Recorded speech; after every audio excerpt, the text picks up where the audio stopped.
el encuentro para que les quede ahí en plataforma, ¿sí? Bien, lo primero entonces es darles un saludo, ¿sí? Esperar pues que estén bien en medio de toda esta adversidad que trae el tema de la pandemia y lo que implica, digamos, modificar un poco nuestros ritmos, nuestras rutinas y también nuestra forma, digamos, de acercarnos a un espacio académico como es cualquiera de los que ustedes están ejerciendo. Yo sé que no es fácil porque digamos que para todos es novedoso. Le decía yo al principio a Camilo que pues el derecho no está diseñado para que sea de una manera virtual, pero bueno, es lo que hay y entre todos tenemos que irnos adaptando porque al parecer, por lo menos creo yo, que este semestre va a ir en esta misma tónica de la virtualidad. Entender un poco también que la virtualidad no es llevar la clase presencial a un computador o mediada por un dispositivo tecnológico, ¿cierto? Porque pues ese no es el sentido de la virtualidad. O sea, digamos que yo puedo citar a ustedes como hoy por ejemplo a las 6 de la mañana a clase, pues eso no tiene sentido, ¿cierto? Es más, un trabajo donde la relación cambia y prácticamente es el estudiante quien, digamos, que tiene la mayor carga en este tema de la virtualidad. Bien, había entonces, o sea, digamos que en la plataforma del módulo tenemos, perdón, tenemos la actividad del pueblo sindical. Ahí entonces había que hacer unos deberes académicos que consistíamos en tres cosas. Yo voy a abrir nuevamente la plataforma ahora. Para los que no han cargado ese documento, lo puedan hacer en el transcurso del día. Perdón. Y ya está cargada, digamos, la segunda actividad, que es la ruta de aprendizaje para la unidad que vamos a trabajar un poco ahora, que es la negociación colectiva. Ahí entonces van a encontrar un poco desde cuándo hasta cuándo va la actividad y van a encontrar las actividades a desarrollar. En esta ocasión vamos a trabajar tres cosas. Una pues es un video corto de 5 minutos y allí vamos a explicar un poco cuáles son esas características de la negociación colectiva, pero de los servidores públicos. Porque vamos a encontrar diferencias entre los servidores públicos y los trabajadores privados. Y la segunda es elaborar ese pliego de peticiones, un pliego de peticiones con un sindicato que se llama, pues, que sea de la Universidad Santo Tomás. Y finalmente, hay un examen que lo puedo habilitar desde una vez, lo tengo habilitado para el día 2, pero lo podemos habilitar desde ahora. Es un examen de 10 preguntas muy breves, muy sencillas, que se deben responder y con eso completaríamos esta segunda unidad de trabajo que es sobre el tema de la negociación colectiva. Hoy vamos a tratar de adelantar, avanzar un poco sobre algunos conceptos muy básicos de lo que es la negociación colectiva. Y la otra semana, pues ya viene la Semana Santa y nos reuniríamos posteriormente entonces a la semana de abril 13, ¿cierto? Bien. Vamos entonces a avanzar un poco. Si alguien de pronto necesita preguntar algo, entonces lo podemos hacer por el chat. Y los demás pues tenemos el micrófono cerrado mientras tanto. Bien. Vamos a arrancar por, digamos, esos fundamentos de carácter constitucional que tiene la negociación colectiva. El derecho de sindicalización o el derecho de asociación, ya lo habíamos visto, estaba establecido en el artículo 37, 38 y 39, pero no se puede concebir, digamos, una organización sindical, un sindicato, sin poder negociar. Y ese es casi el elemento fundamental que tienen los movimientos de trabajadores, que es el poder negociar las condiciones de trabajo con el empleado o el patrón. En ese sentido, entonces, el fundamento constitucional de la negociación colectiva está en el artículo 55 del texto superior. Ese artículo 55 nos dice entonces que lo que se garantiza, ¿cierto?, en el derecho de negociación colectiva es poder regular las relaciones laborales, o en otras palabras, se garantiza ese derecho de poder negociar colectivamente para regular las relaciones laborales. Ahora, el mismo artículo 55 tiene una excepción. ¿cierto? Y hablamos de las excepciones de ley. ¿Sí? Perdón, un momentico, yo apago allí un teléfono que me está sonando.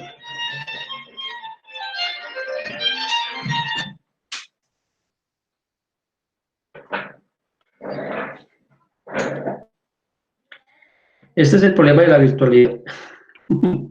Pero bien, ya voy a apagar acá este aparato, se me olvida.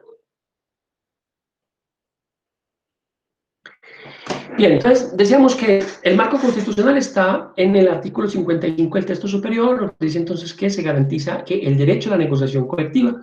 ¿Para qué se garantiza? Para regular esas relaciones laborales. ¿Qué garantizamos en esa relación laboral? Pues poder negociar temas salariales, temas prestacionales, temas que competen a esa relación que existe entre el trabajador y el empleado. Obviamente, ese artículo 55 dice también que hay unas excepciones y la ley debe señalar cuáles son las excepciones para poder negociar. Inicialmente, una de las excepciones es que, pues, que aquellas personas que no pueden crear sindicato, pues no pueden tener negociación colectiva. Ejemplo, la fuerza pública. ¿Sí? Si el ejército quiere negociar colectivamente, pues no va a ser a través de los movimientos sindicales, ni va a ser a través de las convenciones colectivas, porque no lo puede hacer. Bien. Ese artículo 55 tiene una parte que es, digamos, un segundo enunciado, que dice que el Estado debe promover la concertación y los demás medios para la solución pacífica de los conflictos colectivos de trabajo. En otras palabras, la negociación colectiva es que es una forma de resolver los conflictos laborales que se presenten entre los trabajadores y el empleado. Bien. Digamos que ese es el marco constitucional realmente. Digamos que el artículo 55 es el marco constitucional en el cual unos trabajadores pueden negociar colectivamente las condiciones de trabajo, las relaciones laborales, temas prestacionales, económicos y demás. Pero ustedes también recordarán en el ejercicio que habíamos hecho pasado, donde hablábamos de que los tratados internacionales ratificados por Colombia, en este caso los convenios de la OIT ratificados por Colombia, hacen parte de ¿qué? Del bloque de constitucionalidad. En tal sentido, podríamos decir que esa negociación, que es colectiva, tiene también un marco internacional, tiene un marco de bloque de constitucionalidad y no es otra cosa que los convenios y las recomendaciones que la Organización Internacional del Trabajo ha fundamentado para que se pueda dar la negociación colectiva. Por darles algunos ejemplos, está el convenio 98, ¿cierto? Que ya el convenio ratificado por Colombia. Está el convenio 151, el 154, y hay dos recomendaciones importantes frente a la negociación colectiva de la OIT. Una es la recomendación 91 del año 1951 y la recomendación 92 del mismo año. ¿Qué son recomendaciones? La OIT, digamos que lo que hace es recomendarle a los estados. Mire, yo le recomiendo que regule, reglamente la negociación de los servidores públicos. Yo le recomiendo que revise si es viable que usted pueda permitirle negociar a cierto sector de trabajadores, etc.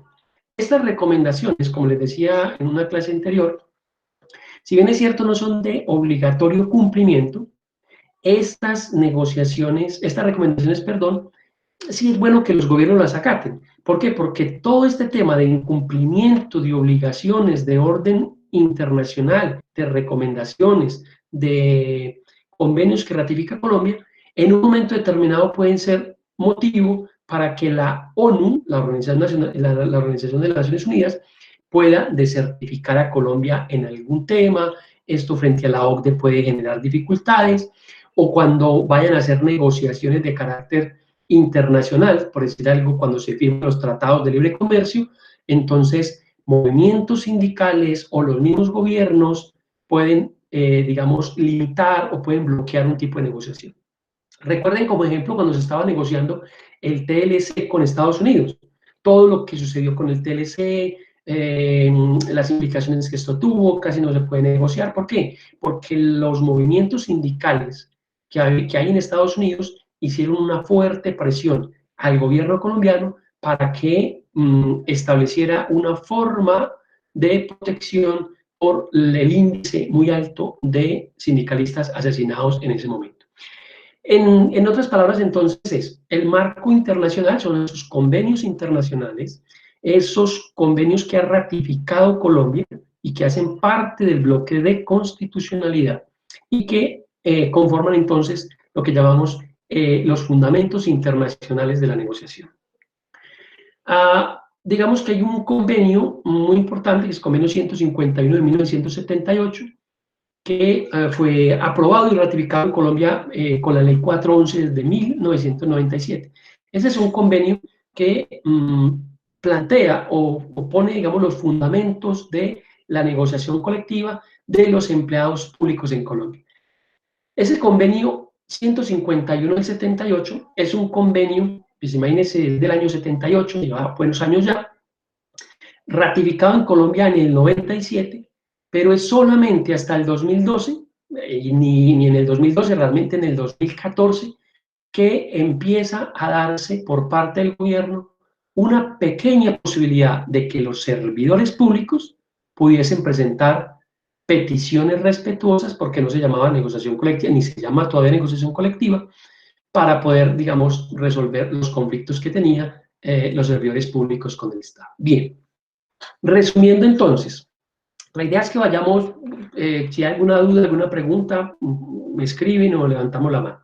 La idea es, digamos, hacer esta presentación, iremos, no sé, unas 40 minutos y abriremos una parte de preguntas y ahí terminaríamos la sesión. Listo, bien.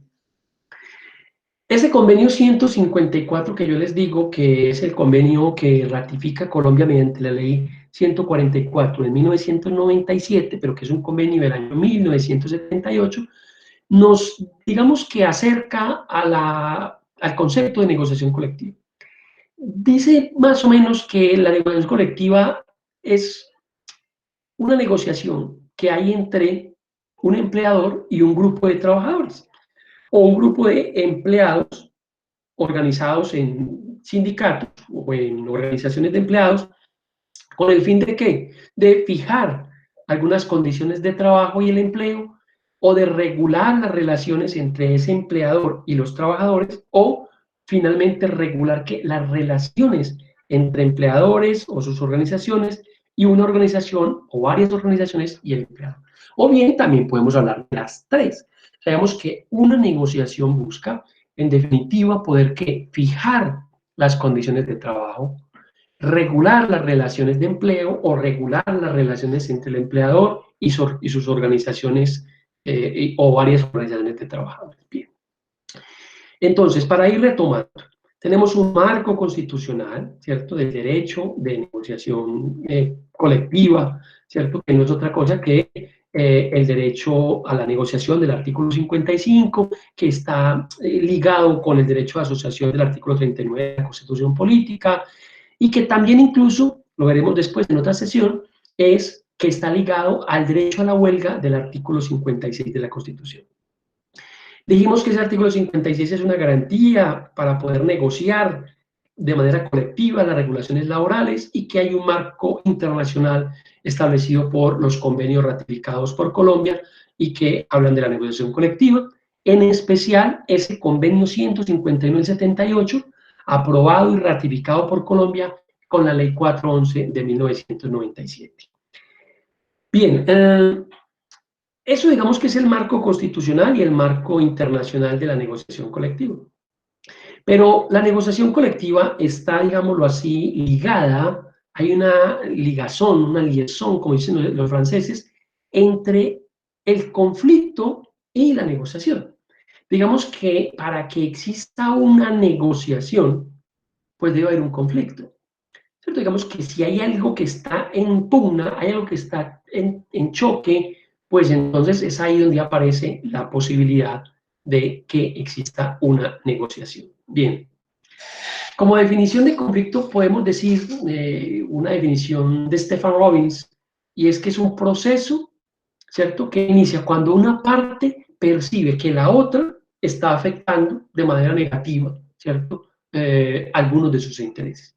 En este caso, ese conflicto es cuando uno percibe que la relación entre el patrono, el empleador y el trabajador está teniendo una tensión basada en alguna afectación en temas salariales, prestacionales, de horarios de trabajo, de persecución sindical, de acoso laboral, etcétera, etcétera. Todos esos conflictos que usted puede imaginarse en una relación laboral son los conflictos que terminan en una negociación.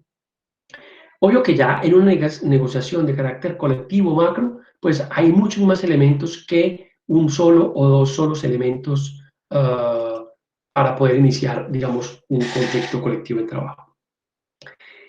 Hay algunos elementos del conflicto. Lo primero es, digamos, que normalmente hay más de un participante, ¿cierto? Digamos que en el conflicto colectivo de trabajo hay varias personas, varios trabajadores que tienen una dificultad, que tienen una situación conflictiva. Lo segundo es que a esa situación conflictiva hay una oposición de intereses. Vamos a suponer, mire, estamos trabajando más de las 8 horas diarias, estamos trabajando más de las horas extras permitidas por la legislación colombiana, o no nos están pagando las extras, o no nos han hecho aumentos salariales, o las condiciones laborales en que estamos trabajando por el tema de la pandemia del COVID-19 no son las mejores, no estamos teniendo que la ARL nos esté dando los elementos para la protección, etcétera, etcétera. Hay una oposición de intereses y obviamente hay un choque en los derechos y las pretensiones. Los trabajadores van a pretender, ¿cierto?, mejorar esas condiciones, mejorar sus situaciones laborales, salariales, y los empleadores van a buscar la fórmula de que esas pretensiones no se cumplan o no se lleven a satisfacción. ¿Por qué? Porque considerarán que aumentar salarios o demás, pues implica mayores erogaciones y por lo tanto, pues esas erogaciones son dineros que tienen que salir de la empresa y que el empresario no está dispuesto a sufragar. Bien, hay algunas claves para entender el tema del conflicto y la negociación. Lo primero es que no hay conflicto, digamos, positivo o negativo. Digamos que no es poner el tema en esas dos vertientes de si el conflicto es positivo o es negativo. Es simplemente un conflicto donde hay una contraposición de dos visiones y unas pretensiones que chocan. El conflicto podemos decir que es una parte natural de la vida que nos afecta a todos, no solamente en el tema laboral, sino que conflictos tenemos constantemente. En temas familiares, personales, sentimentales y demás. Lo importante es que es entender que hay un conflicto, hay que analizarlo y poder llegar a resolverlo de una manera efectiva y productiva. Y eso es la negociación colectiva. Es poder entender que hay un conflicto, analizar ese conflicto, proponer soluciones a ese conflicto y llegar a una negociación que permita poner fin a ese momento o a ese fenómeno conflictivo.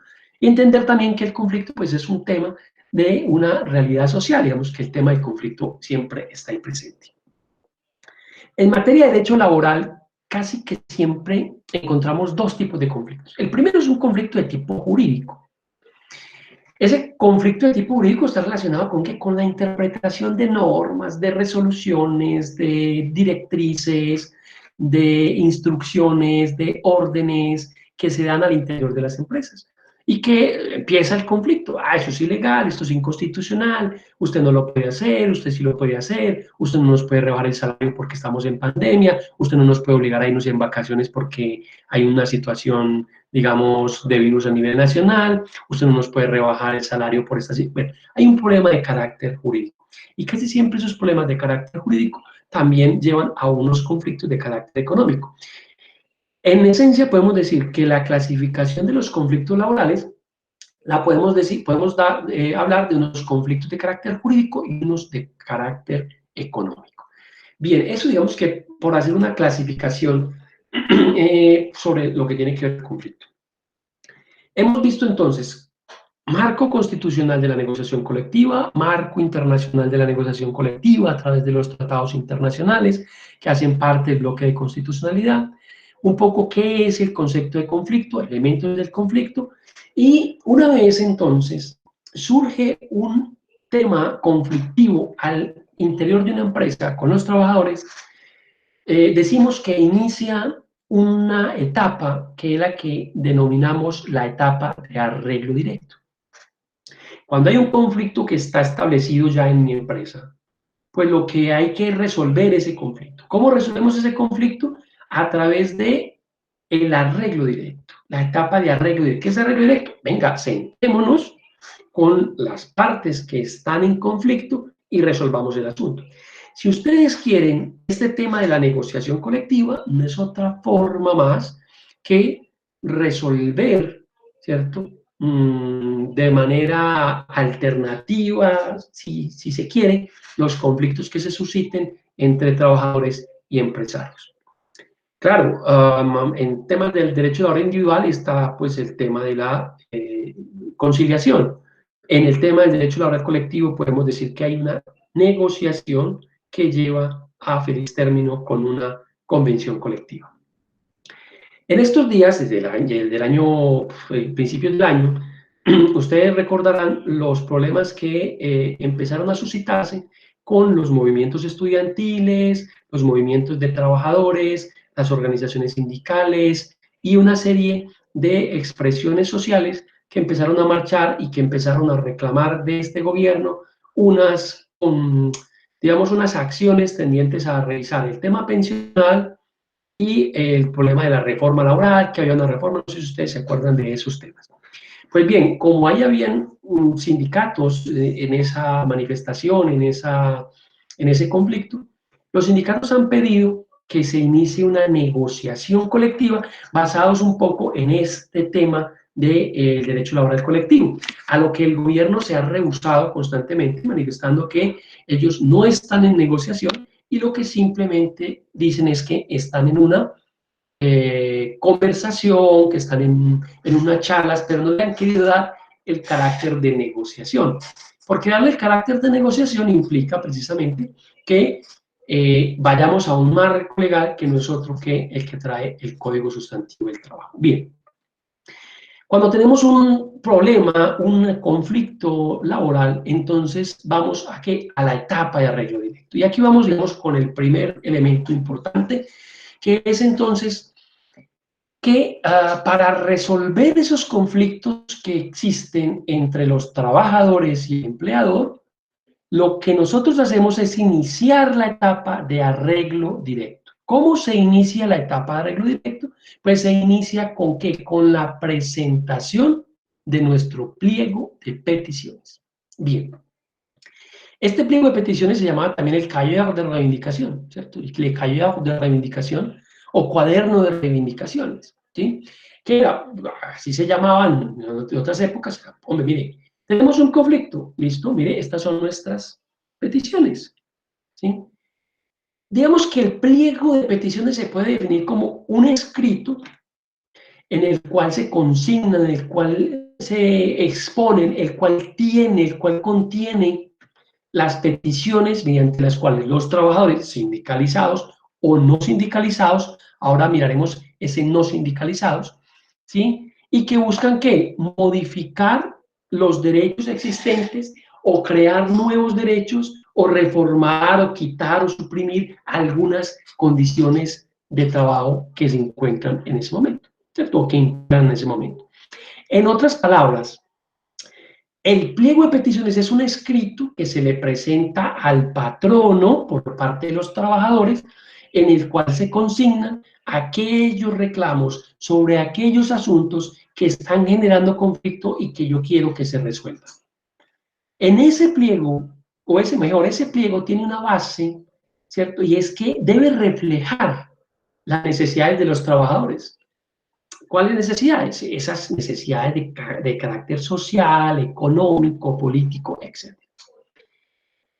En definitiva, entonces, tenemos un conflicto laboral, nosotros como organización sindical presentamos unos pliegos o un pliego de peticiones con el cual arrancamos la etapa de negociación, ¿cierto? O de arreglo directo con el trabajador. Entonces, en conclusión podemos decir que, ¿qué es el pliego de peticiones?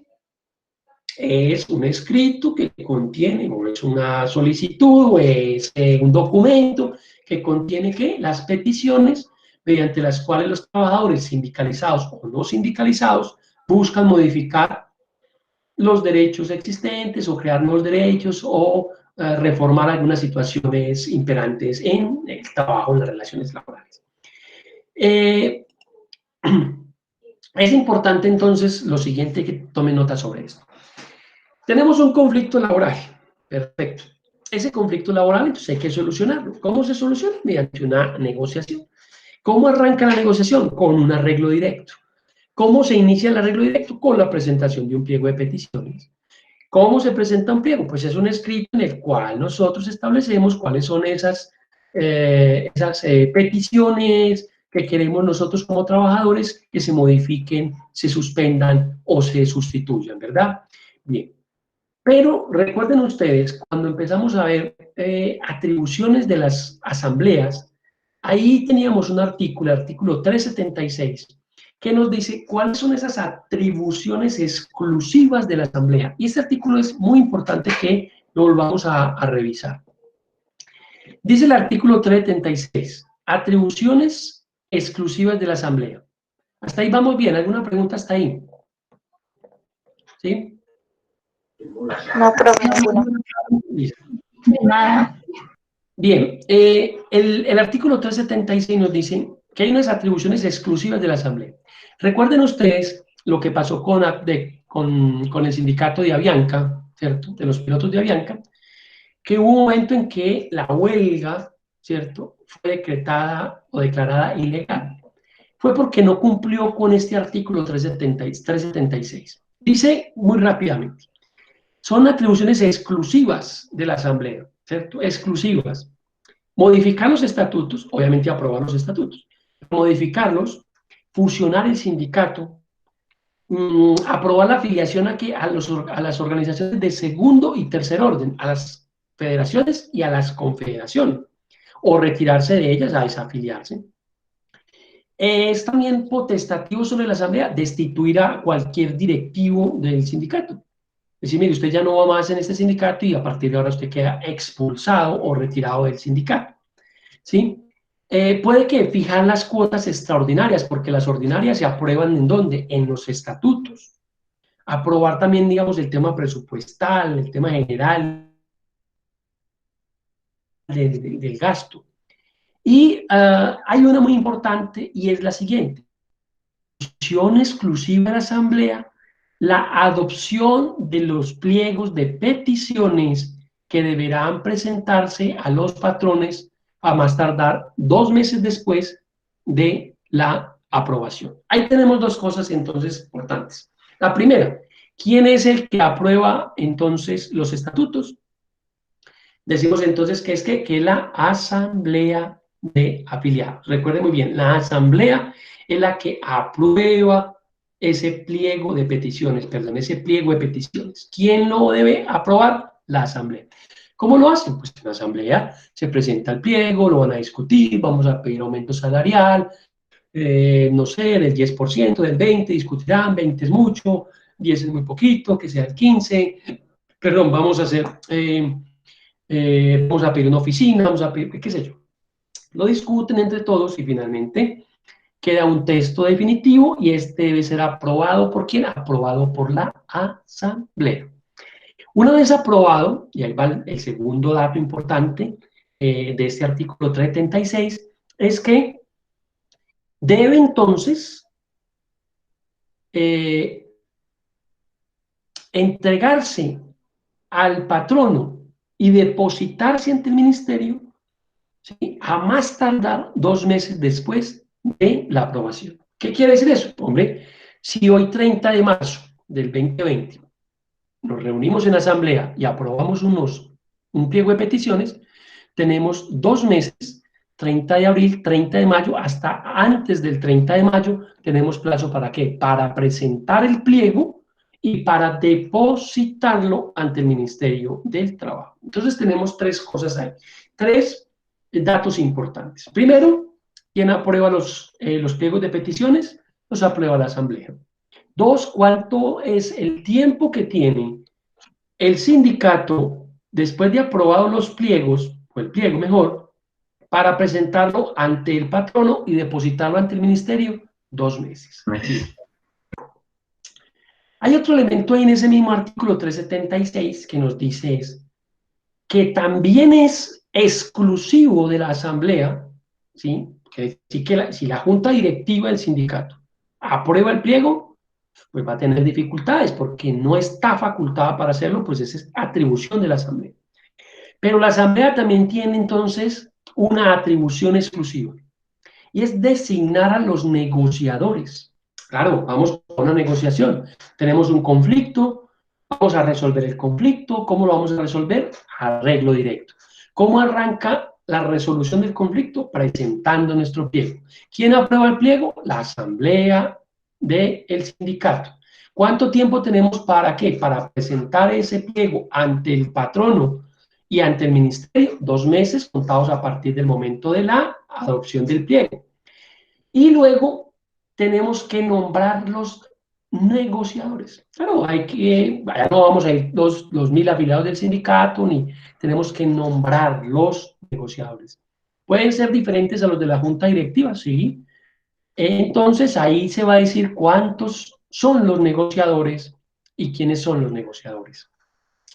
Y también es importante, en ese mismo artículo 376, que se designen los árbitros o conciliadores en el caso de que nuestro arreglo directo, o sea, que nuestra negociación del pliego no llegue a un feliz término. ¿Cómo sería? O mejor, la pregunta es, ¿cuál sería entonces la mejor forma de terminar un conflicto de trabajo? Pues hombre, pues es a través del arreglo directo con una negociación de un pliego que termine adoptando una convención colectiva.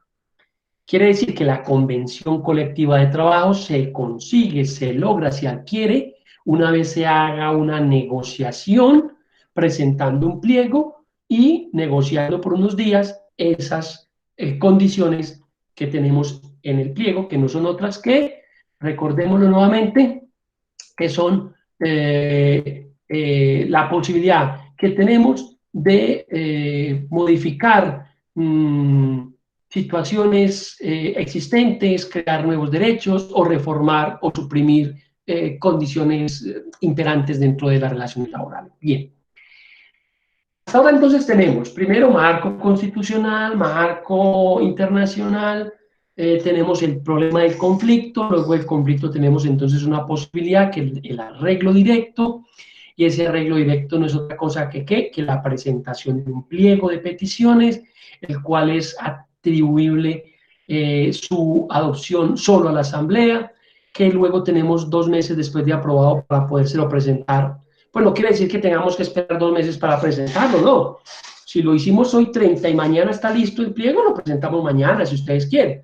O lo presentamos durante los 2 meses siguientes, ¿cierto? A la adopción de ese pliego.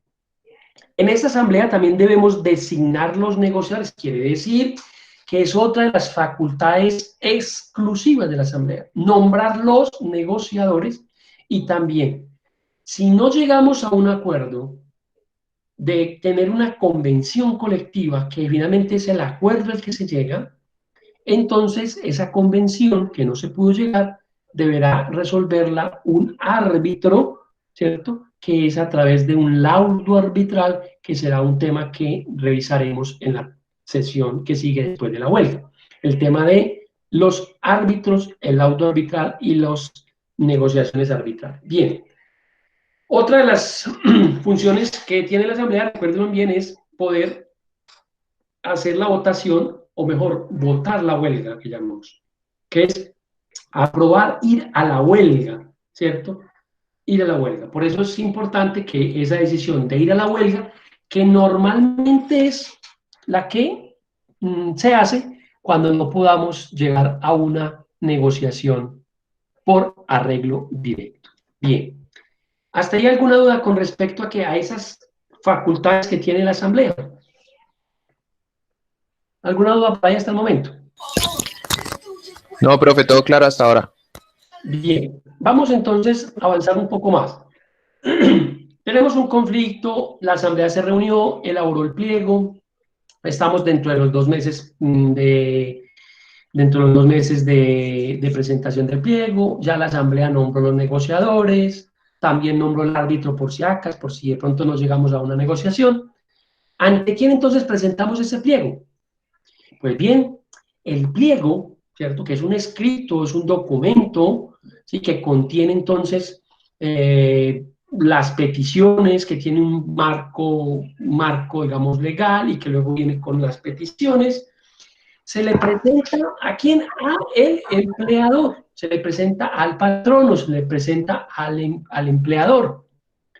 Se le entrega una copia, mire señor, se radica ante quién, ante la secretaría, de la dirección, no sé, si en el caso, digamos, de la universidad, pues se le entrega ya a la secretaria del rector, mire, el sindicato trae este pliego de peticiones para ser presentado.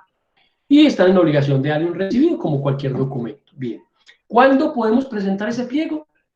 Debe presentarse dentro de los 2 meses siguientes a la aprobación por la Asamblea General del Sindicato, ¿cierto? Debe presentarse dentro de esos 2 meses después de la aprobación. ¿Ante quién? Ante el patrono.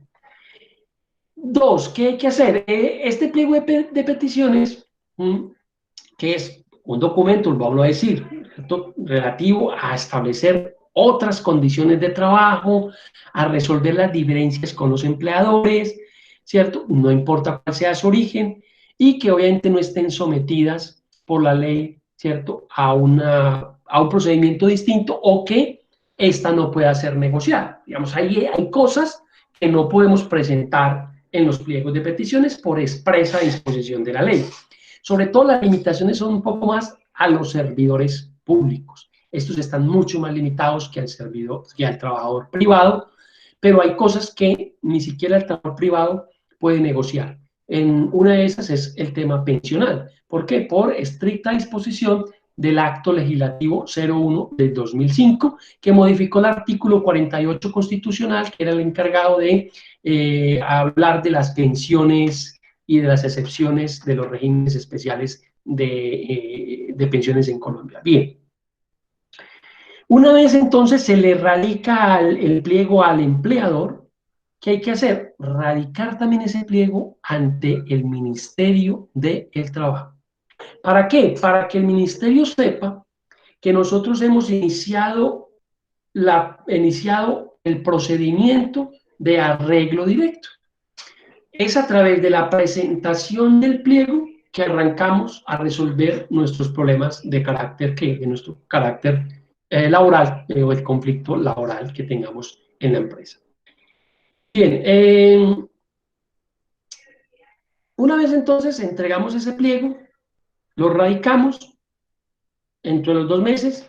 ¿Qué es lo que pasa? Viene entonces, o antes de eso mejor, ¿qué características debe tener ese pliego? Bien, primero es un documento por escrito, ¿cierto? Así lo dice la norma, no podemos ir a presentar un pliego verbal, no, es un pliego por escrito, es un documento escrito.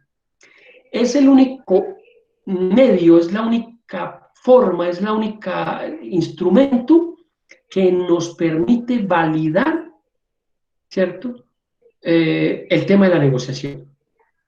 O sea, es, digamos, la presentación del pliego es el inicio, el arranque de la negociación colectiva, ¿sí?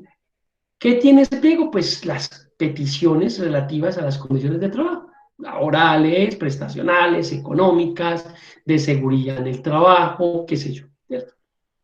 Ahí digamos ¿qué puede uno pedir? Pues dependiendo, digamos, la empresa, pues usted considere que es importante para los trabajadores. No sé, horas extras, aumentos salariales, se puede pedir espacios físicos, se pueden pedir eventos especiales, que sí. También se puede pedir, por ejemplo, si la empresa queda muy alejada de la ciudad, que se les dé un transporte o algo así. Claro, desde luego, digamos que cada empresa nos va diciendo cuál, digamos, mejor. Los trabajadores sindicalizados pues deben conocer la empresa, ¿cierto? Son los representantes de los trabajadores, deben saber cuáles son las necesidades. Entonces, digamos un caso de esos. La empresa queda, no sé, a 30, 40, 50 kilómetros de Medellín. ahora que tienen la idea de llevarse en la industria de licores de Antioquia de Itagüí, pues llevársela para Río Negro. Pues una de las cosas que tiene que pensar la empresa es, bueno, no es lo mismo ir de Medellín a Itagüí que ir de Medellín a Río Negro, porque eso va a implicar entonces o me aumenta el tema del auxilio de transporte o ponga un transporte. Pues esa puede ser una de las peticiones. Petición número 1. La empresa debe, a partir de que firmemos esta negociación, deberá suministrar el transporte para los trabajadores en 2 rutas, una que saldrá del municipio de Itagüí y otra que saldrá del municipio del centro, y que saldrá a las 8 de la mañana y regresará a las 5 de la tarde. O dará un auxilio para transportarse. ¿Sí? Si, digamos, es una fábrica de flores que queda a 40 minutos o 50 minutos de Medellín, pero finalmente esa empresa de flores pone el transporte, la empresa pone el transporte, no hay ningún problema, pero allá no hay ningún tipo de cafetería, no hay restaurante, no hay comedor para que la gente pueda comer, la gente come por ahí encima de las flores, en los bultos. Pues hombre, una petición es, hey, o crea una cafetería o construyanos un comedor con un horno microondas, con unas condiciones para nosotros sentarnos a comer y compartir los alimentos con el resto de los trabajadores, ¿cierto? Cada empresa cada empresa pues va mirando cuáles son las necesidades que tiene en todos los ámbitos. No solo incluso desde el ámbito del trabajador, incluso familiar. No puede decir, mire, necesitamos que esta empresa vele por los intereses de nuestra familia. Vamos a pedir una beca, no sé, si es con la universidad, ¿por qué no entonces? Sindicato de Trabajadores de la Universidad de Santo Tomás, a partir del momento, todo trabajador de la universidad tiene derecho a que sus hijos estudien en la universidad con una beca, no sé, del 20%, del 30%, del 50%, qué sé yo. Cada empresa entonces nos va dando la condición. Una empresa de alimentos, una empresa de alimentos que procesa, no sé, carne, cárnicos, y bueno, cada mes la empresa nos proveerá, ¿cierto?, de una canasta de alimentos, ¿sí? O si trabajamos en la licorera de la fábrica de licores de Antioquia, pues una petición es, la empresa nos deberá proveer, no sé, 3, 4 pacas de aguardiente mensuales. Eso sería una berraquera, ¿sí? Para tener en la casa y para tomar, para beber, ¿sí? Entonces, mire que cada entidad tiene que analizar las condiciones de su empresa. Y con base en eso, ¿qué? Crear las peticiones. Recuerden que las peticiones que se hacen en el pliego no es una lista de mercado, ¿sí? Siempre hay que justificar un poco también el por qué la petición. No es hacer un listado, aumentenos el sueldo, denos, no, bueno, aumentenos el sueldo porque mire que nuestra profesión basada, o sea, hay que argumentar un poco la petición. Bien. En ese mismo pliego debe también haber una parte que contenga la forma en que se deben resolver las diferencias que no estén sometidas por ley a un procedimiento distinto, ¿cierto? Ejemplo, si aquí no llegamos a una negociación, ¿qué hacemos? Entonces ahí pues la ley nos dice que si no se llega a una negociación, debemos irnos a un laudo arbitral o nos debemos ir a la huelga, ¿cierto?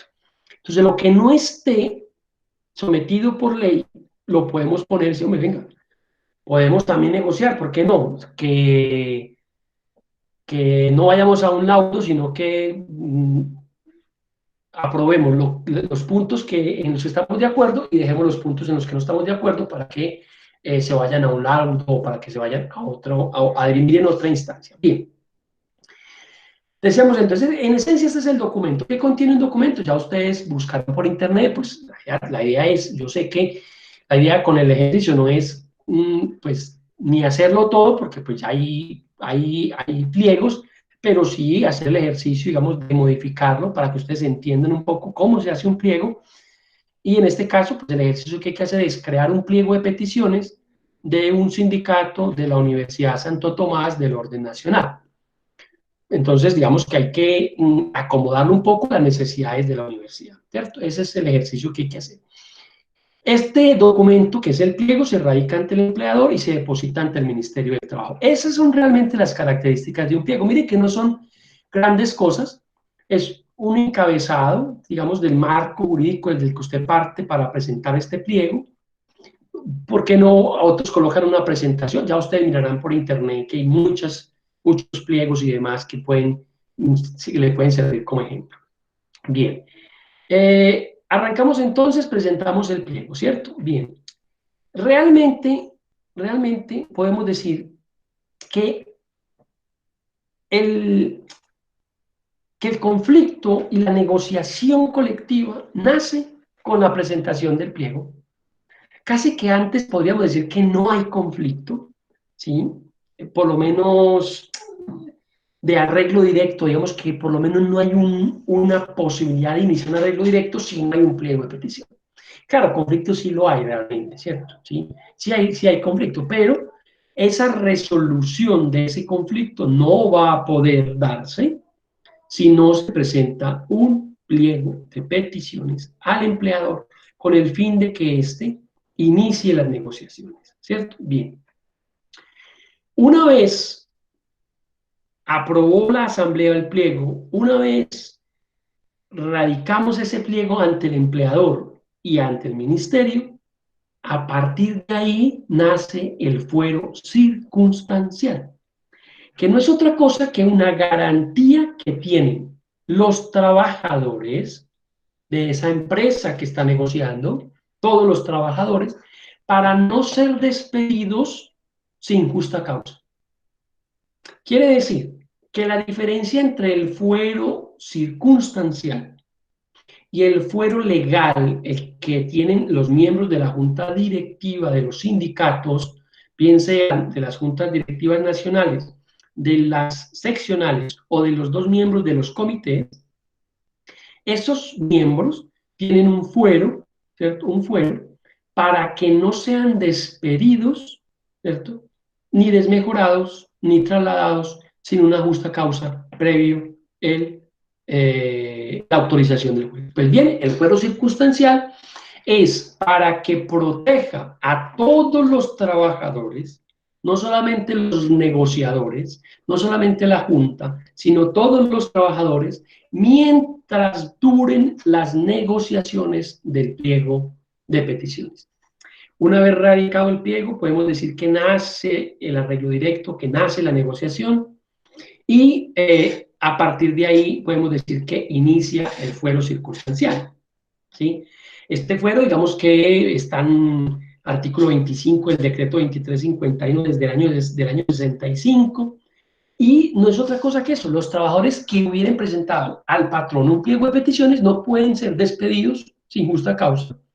¿Desde qué? Desde la fecha de presentación del pliego y durante los términos legales. Quiere decir entonces que la diferencia entre el pliego de peticiones, perdón, el fuero circunstancial y el fuero de carácter legal, es que en el fuero circunstancial la única causa de protección es el despido. ¿Por qué? Porque la norma no nos habla, ¿cierto?, de desmejoras ni nos habla de traslados. ¿Para quiénes? Para los que no son miembros de la junta directiva. Vuelvo y lo explico de otra manera. Presentamos el pliego de peticiones y a partir de ahí hay un fuero circunstancial. Este fuero circunstancial se diferencia del fuero legal en que el fuero legal tiene tres elementos: no ser despedido, no ser desmejorado, no ser trasladado. El fuero circunstancial tiene solamente un elemento: no ser trasladado, no ser retirado de la empresa, ¿cierto? ¿Sí? No ser retirado de la empresa. Esa es la gran diferencia que hay. A partir de ahí tiene fuero circunstancial. ¿Cuál es la diferencia? En que el fuero legal es para los miembros de la junta. El fuero circunstancial es para todos los trabajadores. Bien. ¿Esta garantía cobija a quiénes? ¿A todos los trabajadores o solamente a los trabajadores que estén afiliados al sindicato? ¿Cierto? Aquí, esta presentación del pliego es protección en fuero circunstancial para todos los trabajadores, así no estén sindicalizados, ¿cierto? Porque ellos van a ser también beneficiarios en parte de esa negociación. Bien. Tenemos entonces que está aprobado el pliego, que está elaborado, que está radicado, que se depositó ante el ministerio, que tenemos fuero y que arrancó la etapa de negociación. Pero la pregunta es, entonces, ¿quiénes están, digamos, o quiénes tienen la potestad para negociar? ¿Cierto? Porque dijimos que la asamblea es la encargada de nombrar los negociadores, pero la pregunta es, bueno, ¿y quién puede negociar? ¿Cierto? Pues bien, el artículo 432 del Código Sustantivo del Trabajo nos hablaba de los delegados, y dice que siempre que se presente un conflicto colectivo, ¿cierto?, que se pueda, pues, resolver mediante la negociación, ¿cierto?, o que pueda ser solucionado mediante la negociación, ¿sí?, el sindicato puede o debe nombrar una delegación. En el artículo aparecía una delegación de 3, ¿cierto? Entre ellos, decía así el artículo, o sea, que podían nombrar 3 negociadores de entre ellos, dentro del sindicato, para que fueran los delegados a la negociación. Esa parte de 3 de ellos fue declarada inconstitucional por la Corte, de tal manera que el número de negociadores que designa a quién, la asamblea, que delega para que negocien el pliego que ha sido aprobado por la asamblea, no está limitado a 3 trabajadores o a 3 de ellos, pero pues debe ser un número también racional, porque pues no puede ser tampoco que hay un sindicato que tiene 30 trabajadores y vamos a nombrar 30 negociadores, porque pues no tiene ningún sentido, ¿cierto? No tiene ningún sentido. Ese mismo artículo 432 tenía un parágrafo, el segundo, que decía que esos delegados que nombraba la asamblea para negociar el pliego de peticiones no podían ser menores de 18 años, que no podían estar, o sea, tenían que tener más de 6 meses en el sindicato, y hay un poco de condiciones que también la Corte declaró inexequible, ¿cierto? ¿Por qué? Porque limitaba esas normas la autonomía sindical. Recuerden muy bien ese tema de la autonomía sindical. Bien, ¿alguna duda hasta ahí? ¿Cómo vamos hasta el momento? Bien, profe. Profe, Bien, profe. Profe, ¿me recuerda el artículo, el 450 y qué? ¿El cuál? El 432. 432, listo. Digamos, tenía 2 parágrafos y nos decía quiénes, digamos, pueden, digamos, negociar, ¿cierto? Obviamente que esos que van a negociar deben tener, digamos, plenos poderes para hacerlo. O sea, yo no mando, digamos, a un delegado a decir, a llegar al sindicato, no, yo soy el negociador del sindicato, pero frente a ese primer punto me hacen una propuesta, pero yo no estoy autorizado para tomar esa decisión. Bien, entonces, ¿para qué? O sea, si está allá de sapos, porque tiene todos los plenos poderes para negociar, no vaya. ¿Para qué va a ir allá a hacer perder tiempo? ¿Cierto? ¿Qué es lo primero que uno pide cuando instala una mesa de negociación? Bueno, ¿quiénes van a negociar por parte de los patronos? Entonces, vamos a suponer que le presentamos el pliego de peticiones al rector como sindicato de la Universidad de Santo Tomás, y el rector dice, listo, vamos a designar los negociadores, y nos manda, no sé, a una persona, pero no tiene la capacidad de negociación. No sé, nos manda al de talento humano, o le dice al de planeación, o le dice a una secretaria, o le dice al de administrativo, vaya usted, siéntese a negociar con los trabajadores. Y llegamos allá a negociar, y entonces el que mandaron a negociar dice, no, pero es que yo sobre ese asunto no puedo, porque eso sí toca pedirle, pues toca preguntarle al rector a ver si se puede o no puede. Bien, si usted está allá es porque tiene todos los poderes, los plenos poderes para poder negociar. Bien. Ya tenemos entonces aprobado el pliego. Ya lo hemos radicado. En la radicación vamos a ¿qué? A designar los negociadores. ¿Quiénes los nombraron? La asamblea los ha nombrado. Tenemos entonces el pliego, y ¿qué vamos a hacer? Tenemos 2 meses para presentar el pliego.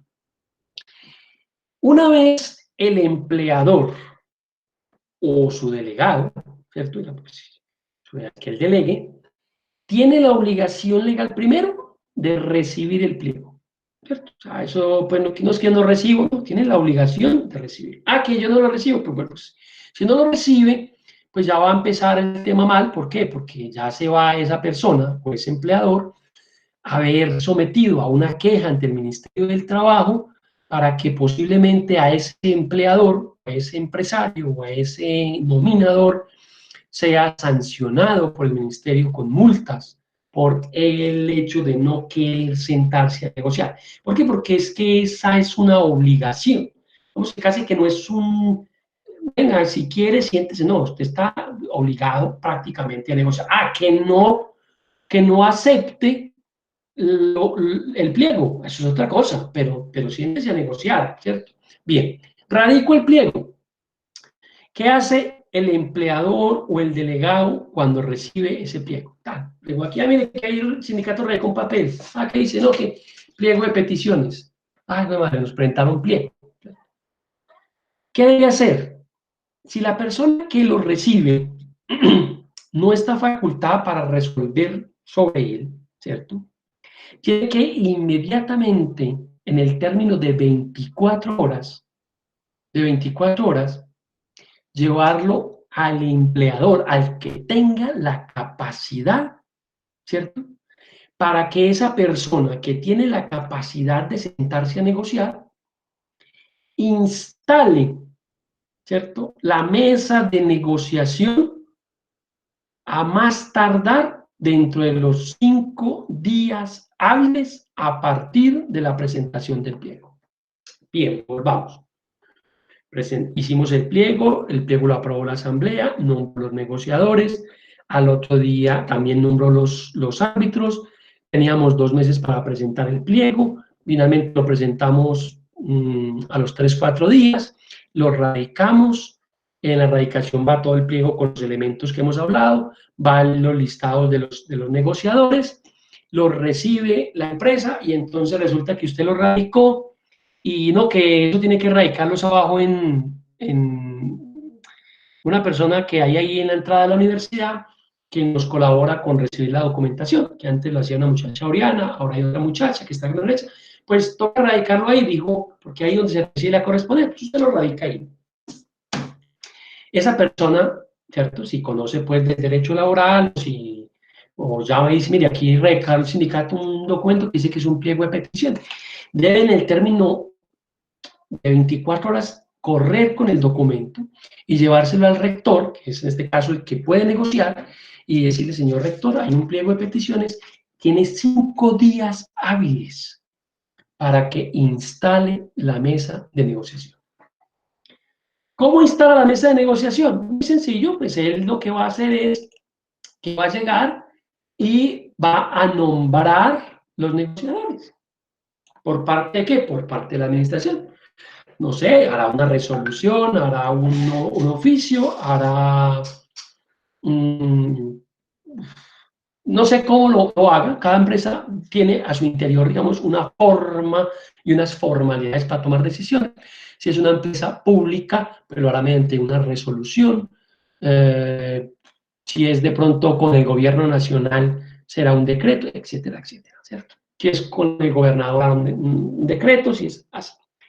Digamos que aquí, ¿viste? El rector va y dice, sí, una resolución mediante la cual entonces la Universidad Santo Tomás instala la mesa de negociación con el sindicato y nombra los negociadores, ¿cierto? Nombra los negociadores de la empresa, en este caso de la universidad.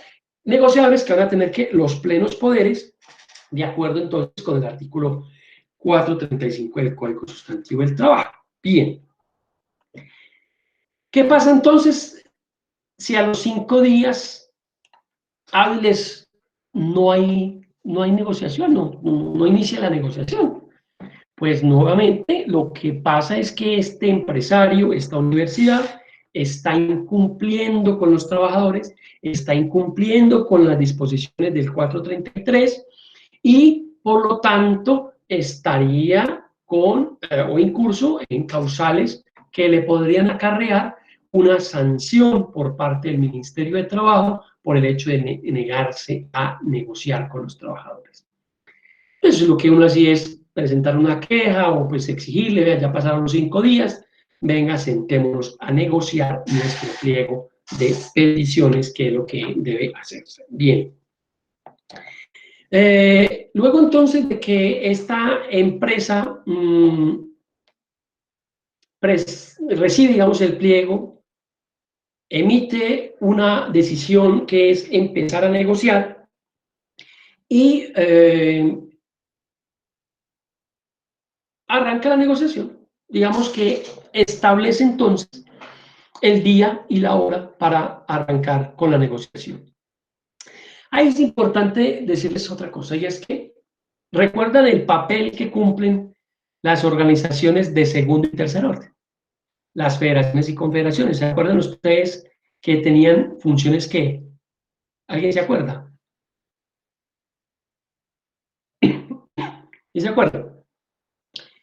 Las federaciones y confederaciones, ¿qué funciones cumplen? Apoyo y asesoramiento. Es correcto, ¿cierto? De asesoramiento. Entonces quiere decir que a este pliego, ¿cierto? A este pliego,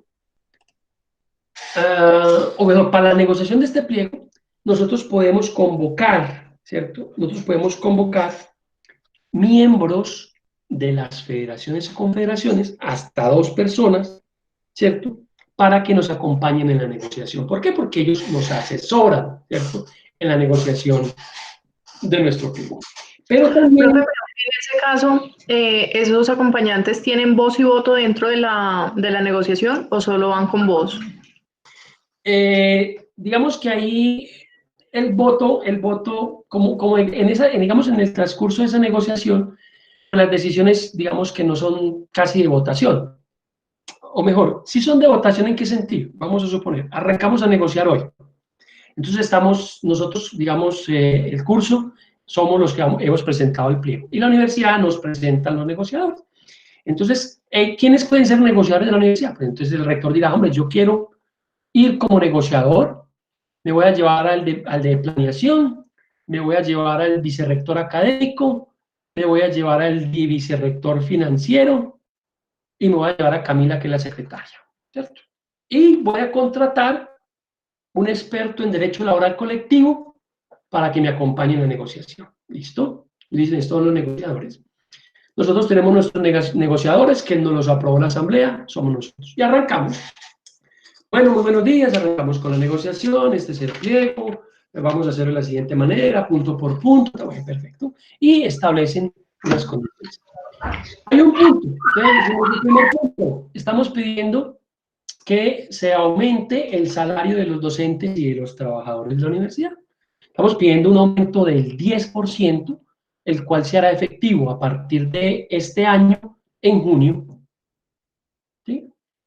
Entonces la empresa dice, no, 10% es mucho, ellos discuten, entonces ellos nos pueden hacer una contrapropuesta, estamos negociando.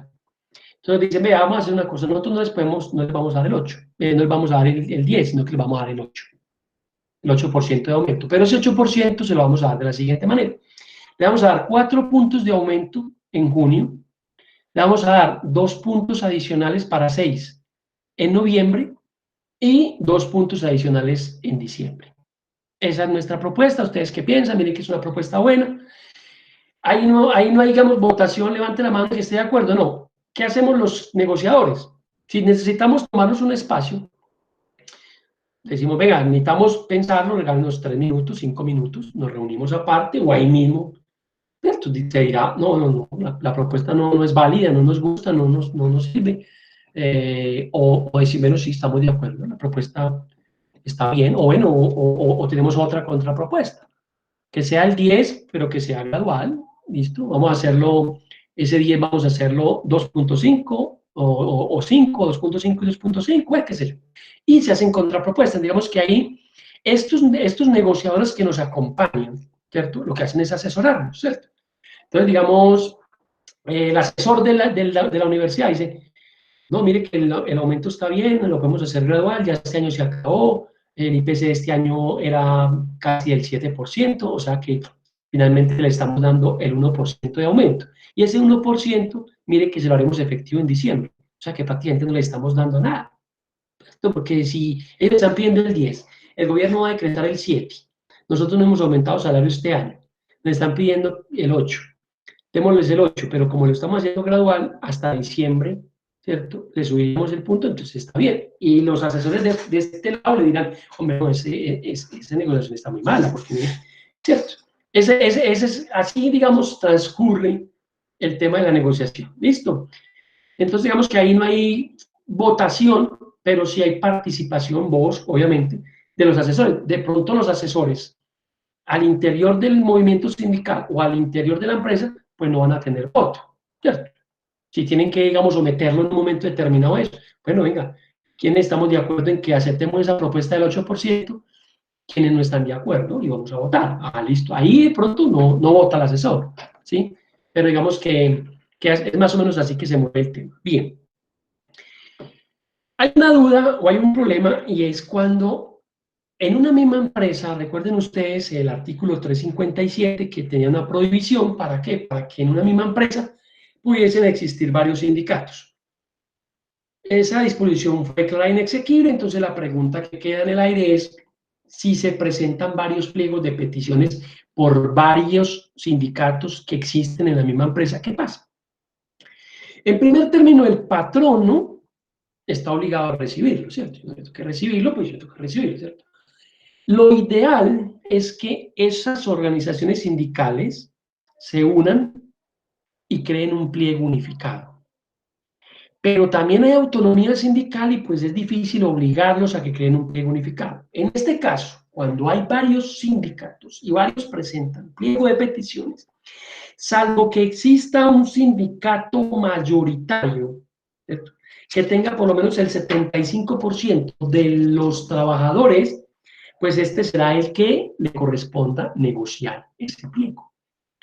Pero si no existe ese sindicato con un número de 75%, son las tres cuartas partes de los trabajadores prácticamente, pues entonces lo que se dice es que a esos otros trabajadores que son minoritarios, se les debe dar la posibilidad de participar en la negociación de los pliegos, dependiendo del número de afiliados que tengan.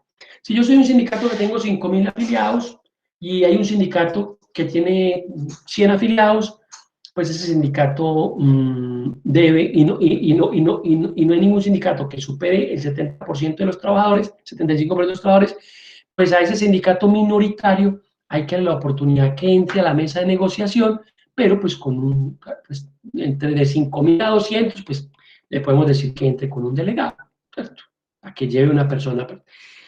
Esto ha sido un gran problema, porque claro, esto ha sido óbice para que las empresas, vamos a decirlo en el argot popular, no quieran o utilicen esto para dificultarle la negociación a los trabajadores. Vamos a gallo a los trabajadores, ¿cierto?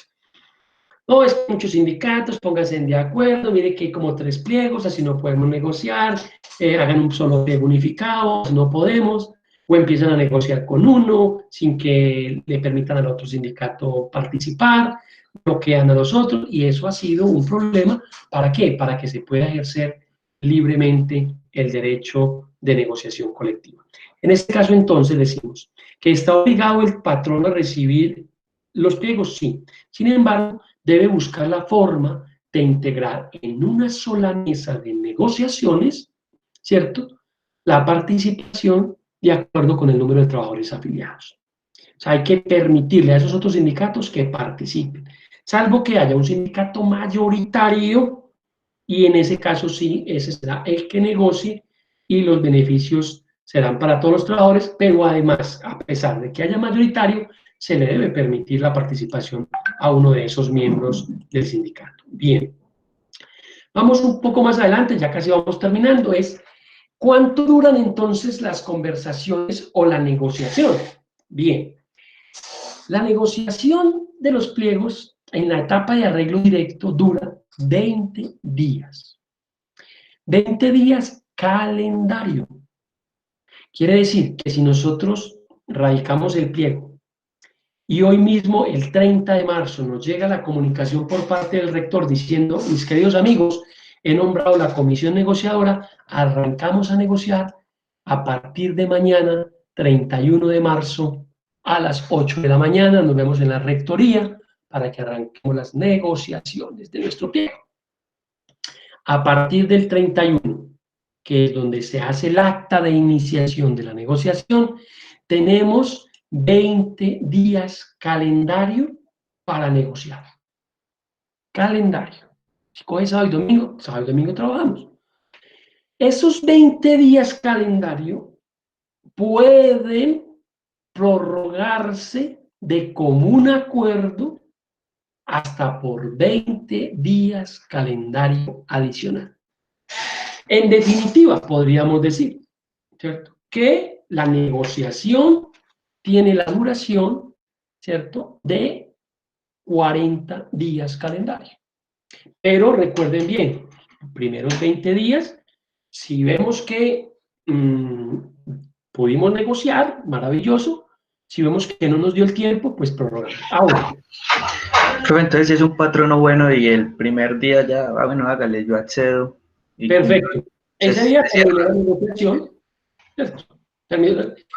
Digamos que no es necesario que tengamos que estar los 20 días. Pues, claro, en 2 horas podemos negociar.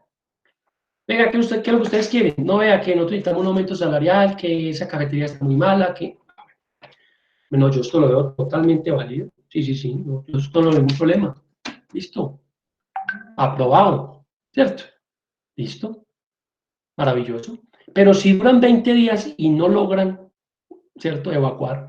Ahora, los 20 días no es que estén pues 20 días de 8 de la mañana a 5 de la mañana sentados, ¿cierto?, tirando lapicero. No.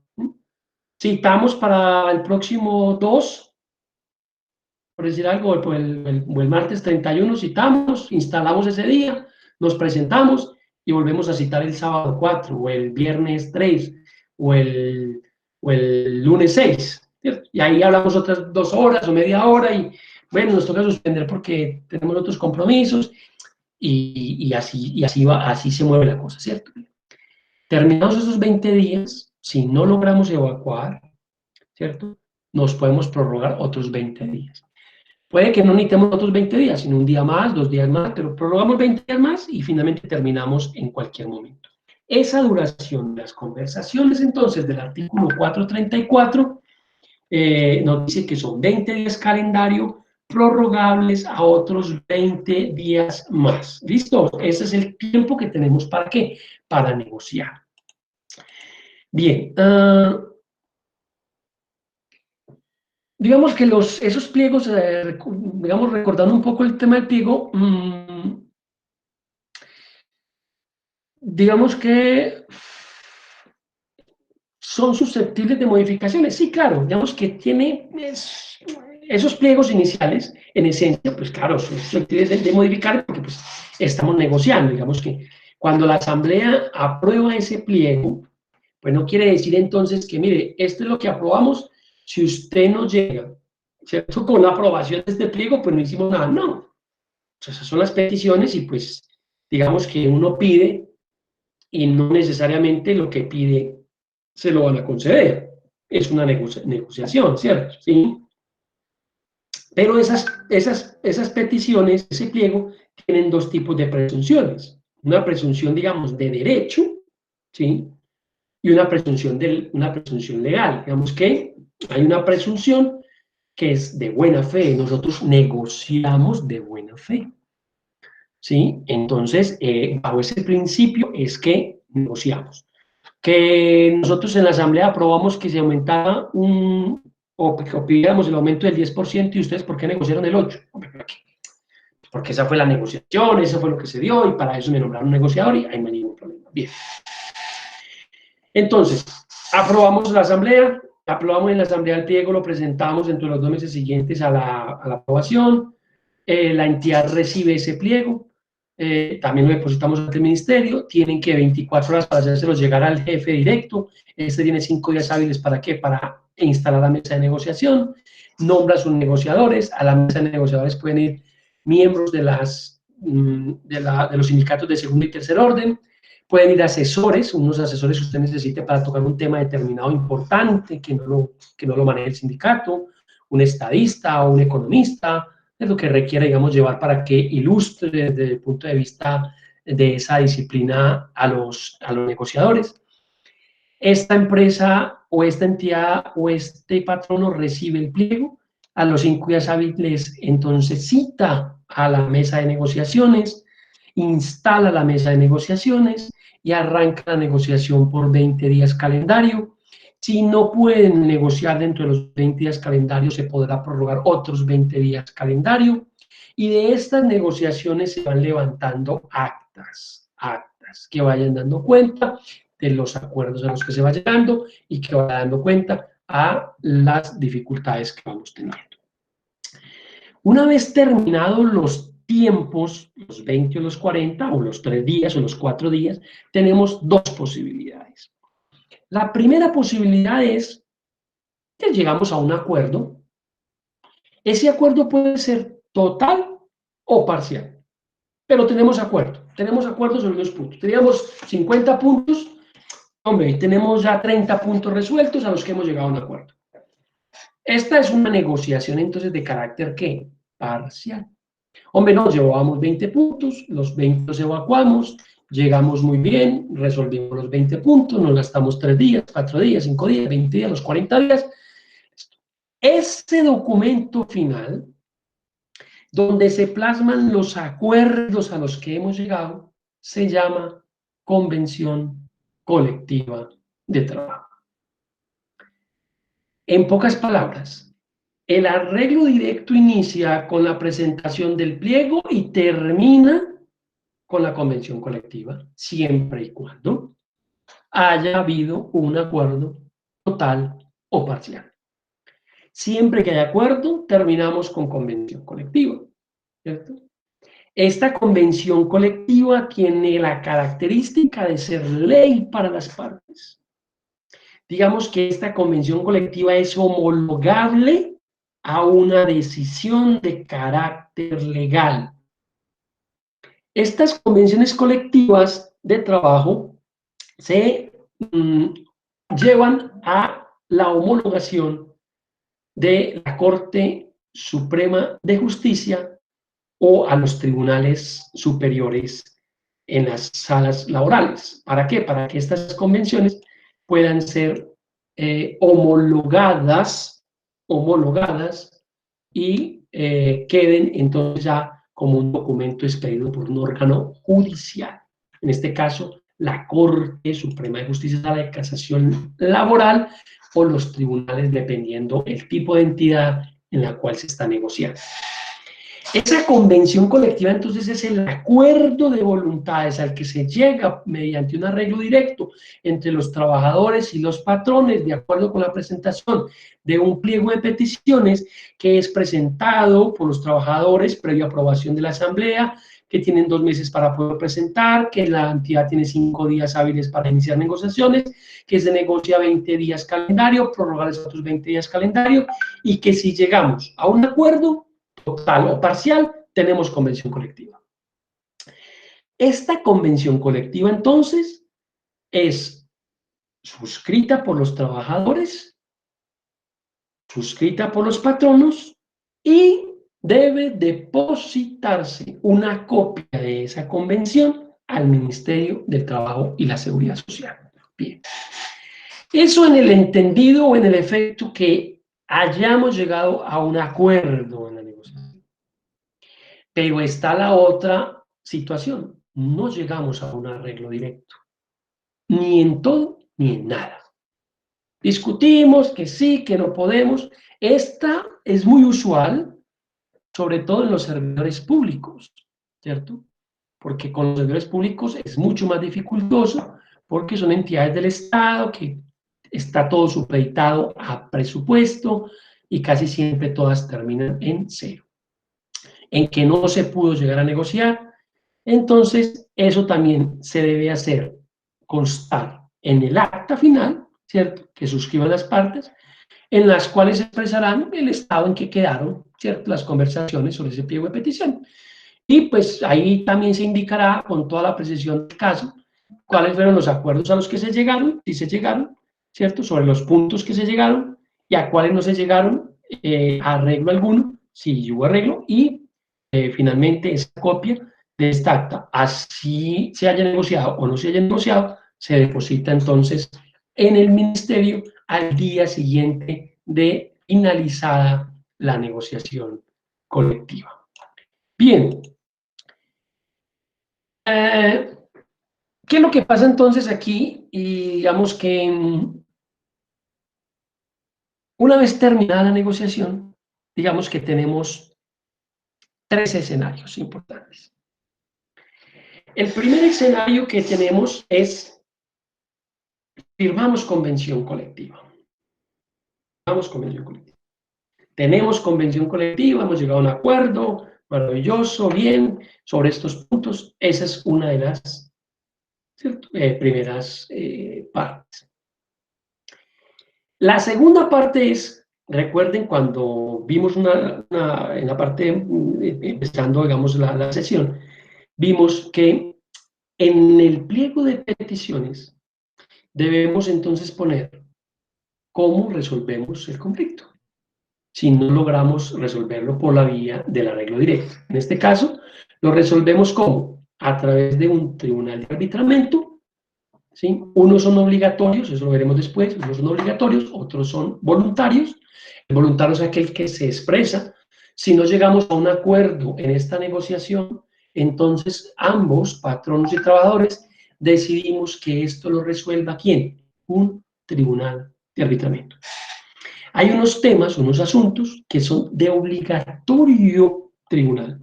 Hay unos asuntos y unas entidades como las empresas que prestan servicios públicos esenciales, que si llegasen a presentar un pliego deberá inmediatamente, si no se llega a un acuerdo, irse a un tribunal de arbitramiento. Ejemplo, lo que pasó con el sindicato de Avianca, que una vez terminó la negociación, se fue para el tribunal. Pero hay una tercera opción, y es que no tenemos convención, no logramos ningún acuerdo, no estamos obligados a ir al tribunal de arbitramiento, pues entonces nos queda la tercera vía, que se llama la huelga. Una vez hayamos intentado la etapa de arreglo directo, hayamos negociado por el término que corresponde los 40 días calendario y no hayamos llegado a ningún acuerdo con el nominador, no estamos obligados a ir a un tribunal de arbitramiento obligatorio, valga la redundancia, entonces vamos a la huelga. Recuerden que esa huelga la decreta la asamblea. En conclusión, terminado el arreglo directo, encontramos 3 opciones. Negociamos y quedamos con una convención colectiva. No negociamos y nos vamos a tribunal de arbitramiento porque estamos obligados, dependiendo del servicio que prestamos, o porque voluntariamente aceptamos el tribunal, nos vamos para el tribunal. O tercero, nos vamos a la huelga. Cuando negociamos y quedan cosas por negociar, que no se pudieron, eran 20 puntos y negociamos 15, pero hubo 5 que no pudimos, pues hay convención para esos 15 puntos que pudimos negociar. Y si en el pliego establecimos que esas diferencias se resolvían mediante un tribunal, pues esos otros 5 puntos se van para tribunal para que sea un tribunal de arbitramiento el que defina la suerte de esos 3 puntos que tenemos en disputa. Bien, eso digamos, a muy grosso modo es lo que tiene que ver con la negociación colectiva. Obviamente que son muchas más cosas, ¿cierto? Pero digamos que tampoco quiero cansarnos, ya son las 3:25, y la idea es, digamos, plantearles un panorama muy general de lo que es este tema de la negociación colectiva.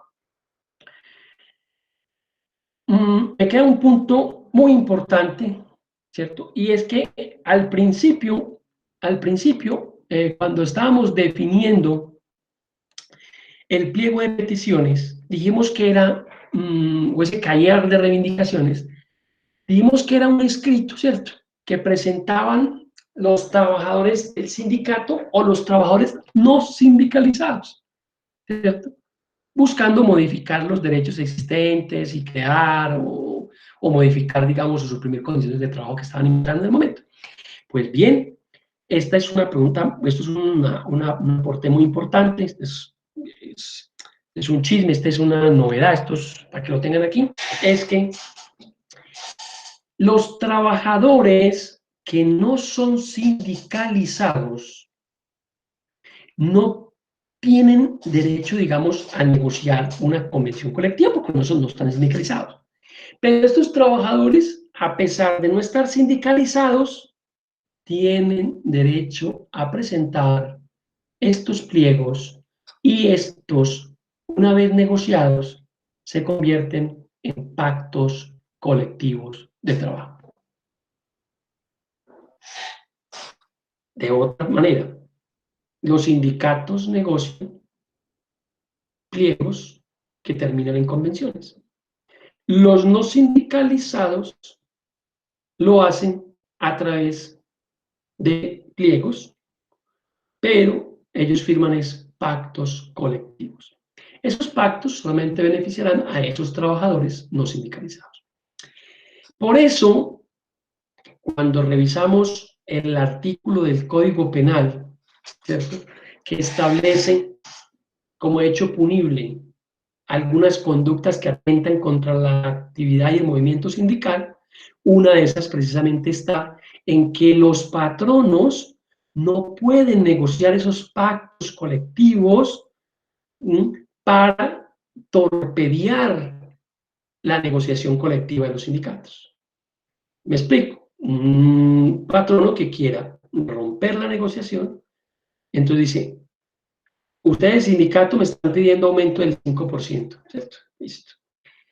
No, yo voy a firmar pacto colectivo con los trabajadores no sindicalizados y a eso sí les voy a dar el 5%.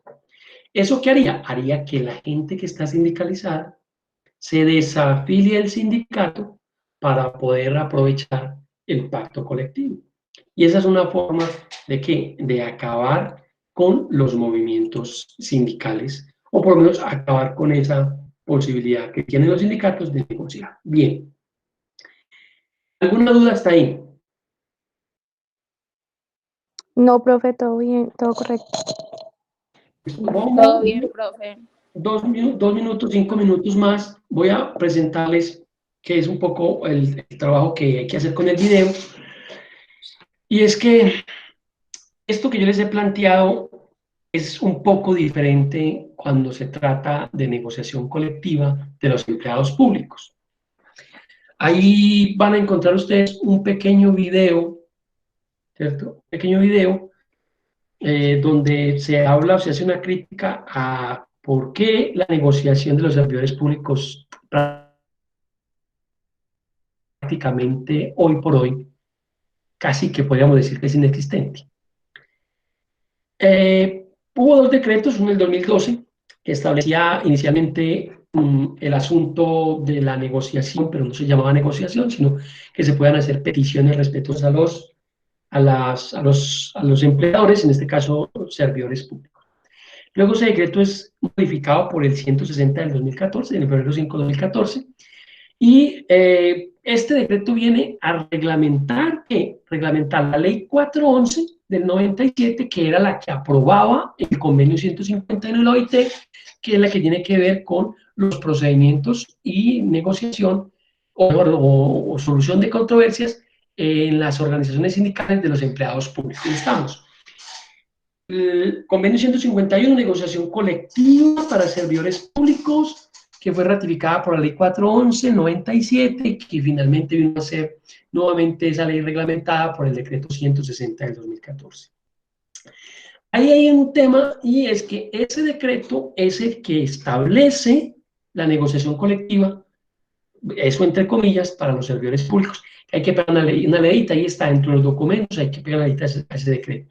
Ese decreto tiene un objeto y es regular el procedimiento para la negociación exclusiva de quienes, de las condiciones de empleo de los servidores públicos, ¿cierto? Por los empleados públicos. Ahí en ese decreto van a encontrar ustedes materias que no son negociables o temas que no se pueden negociar.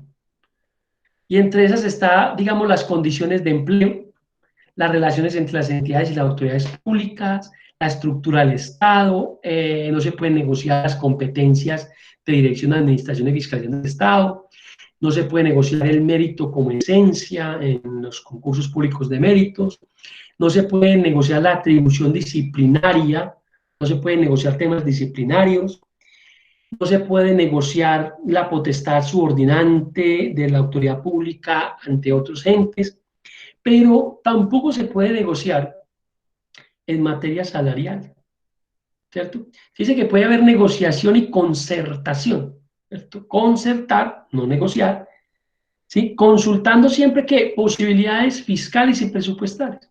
Quiere decir que se puede no negociar, no estamos negociando con el Estado, según ellos no se negocia, estamos concertando y simplemente el tema salarial lo miramos y todo dependerá de si existe o no presupuesto para poder hacer esa negociación.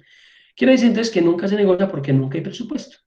Siempre debe haber el tema de no hay presupuesto y no hay presupuesto. Bien, es revisar un poco entonces cómo es el tema de la negociación de los servidores públicos y hacer un videito explicando esas condiciones de negociación de los servidores públicos. Listo, ese es el tema.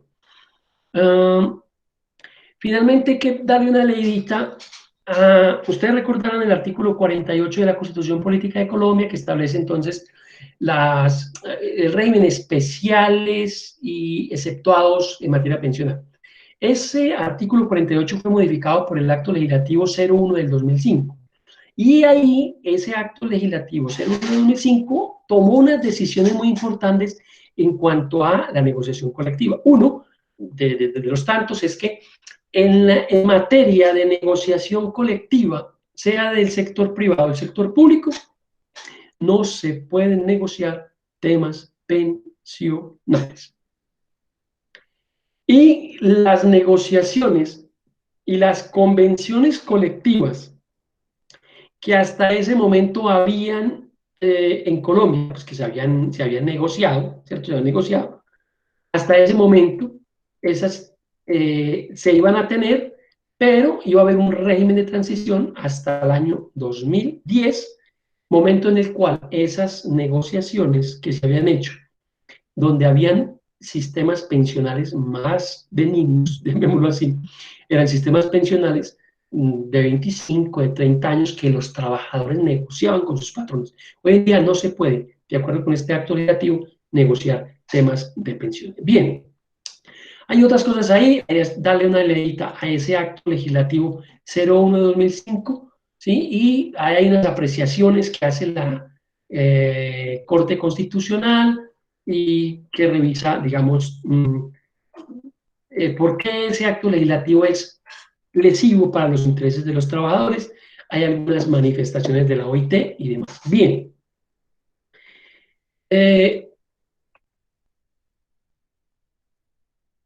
Digamos que en esencia eso es un poco lo que tiene que ver con la negociación colectiva.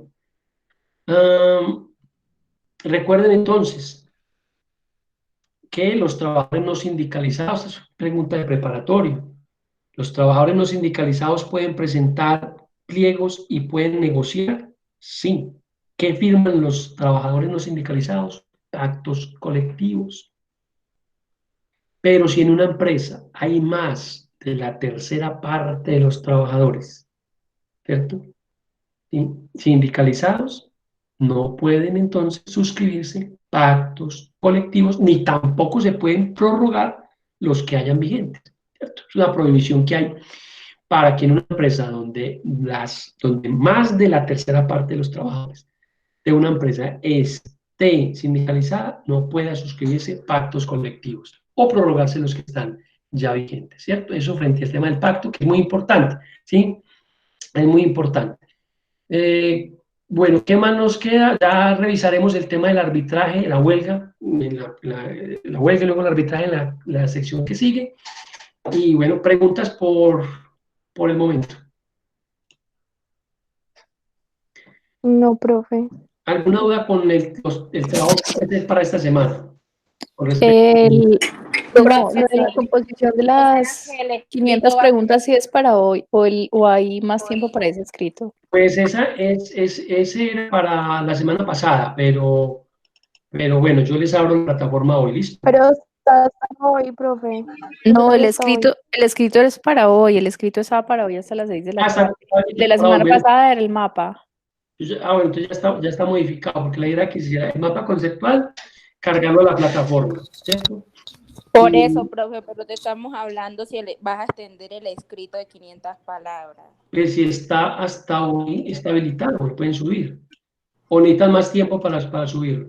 Sí, porfa. Uy, sí, por favor. Bueno, entonces se lo voy a hacer hasta mañana, ¿listo? Profe, una pregunta, ¿cómo nos fue con el foro? Ahí están ya las evaluaciones, entonces lo que se va a hacer es que esas 3 notas se van sumando, se saca una, luego de este otro paquete, de esta otra sección, sacamos otras 3 notas, sacamos una, y luego sumamos todas para sacar el 35% que es el que debemos reportar. Ahí ya usted puede ir reportando en el sistema, pues yo tampoco soy muy experto todavía en este tema del móvil. Usted entra ya a la sesión, va a encontrar ya algunas notas reportadas de esos trabajos que hay, ¿cierto? ¿Sí? Yo ya veo aquí para algo, varios tienen ya la nota del foro. Hay unos que no han participado del foro, tienen ahí, entonces ahí les aparece un 0. Profe, ¿y dónde aparece la nota del foro? La nota del foro aparece, si usted entra a calificación y le aparece algo, ¿no? Es que siempre aparece la nota justamente en la actividad y no la veo ahí Sí. tampoco. Pues sería de pronto que nos coloque la nota, profe, porfa, ahí en un comentario anexo. Como en un comentario, sí. Listo, ya miramos entonces y vamos puliendo todo, que yo también he tenido como dificultades porque apenas estoy aprendiendo a manejar el tema. Pero bien, entonces quedamos así. La idea es poder continuar en plataforma. Entonces, y pues tener una que otra sesión, digamos, por este medio, pues para que podamos resolver algunas inquietudes y para que podamos, sí, digamos, como dar un poco de explicación de cositas que de pronto no están en los libros o en los textos y que son más de la práctica misma del tema del derecho colectivo. Listo. Entonces, después de podríamos reunirnos un día, no sé, a que les quede fácil, porque pues como la idea no es tampoco hacerlo a las 6 de la mañana que tenemos clase, o si no quieren a las 6, no tengo problema. Ay, no. No, no, no. No, muchas gracias. No, Muchas gracias. profe, en la tarde. No, profe. Podríamos hacerlo, si a ustedes les parece, el próximo martes 14, media horita nos reunimos y miramos qué dificultades hemos tenido y eso, para el martes 14 de abril. Vale, profe, sí. A las 2 de la tarde también. Hágale, profe, de una. Sí, está bien. Y miramos Yo qué tengo dificultades que- hay, qué noticas Sí. hay pendientes, qué cosas, y bueno, y ahí nos vamos viendo, ¿les parece? Sí, señor. Vale, profe, muchas gracias. Listo, bueno, que tengan buena Profe. tarde. Gracias. Y cualquier cosa me escriben ahí a la plataforma. Listo. Bueno, Listo, profe, gracias. muchas gracias. Bien, bueno. Gracias, profe. Chao. Gracias, hasta Gracias, luego. profe. Hasta luego.